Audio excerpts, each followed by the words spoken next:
Yeah, our mood is good. I think it has been for quite some time now when you factor in our road trip and some of our recent successes we've had at home here.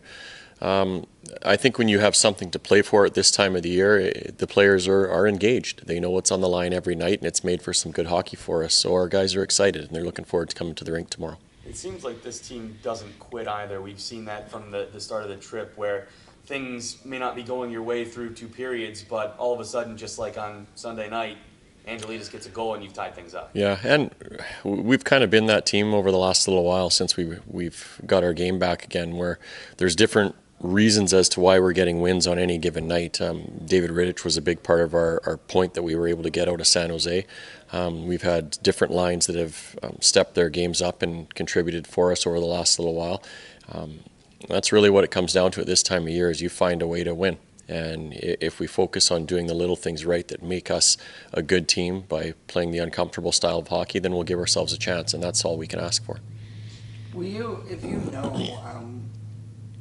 will there be scoreboard watching, you think, on, was it just go out and win your game and then talk about it afterwards? How do you kind of approach? Because obviously what Bakersfield does play into that, Yeah. someone said. Yeah, it does, but we can't control what they do. So there's no point in worrying about it or wasting our time on it, especially when we have a real big test in Ontario coming in. So as we've approached this before down the stretch here, the only game that matters to us is the one that's right in front of us, and that's tomorrow night.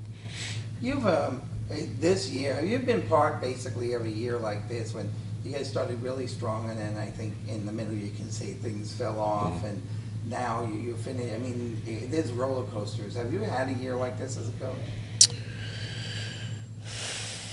Maybe not to the extremes that we've seen this year.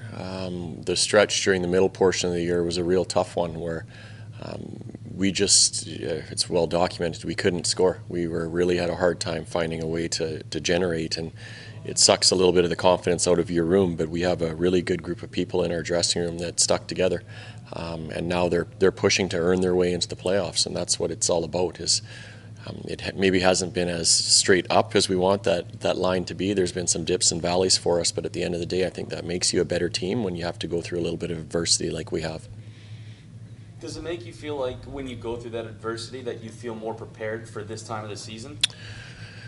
Well, you'd rather not have that extreme of adversity, but I think with what our guys have done in regards to how they've worked through practice in games, I think they should be able to trust that they're ready to play every time they step onto the ice, and that's the most important thing for us, is that when our players look across the room, they trust and believe that the guy across from them or sitting next to them is ready to play.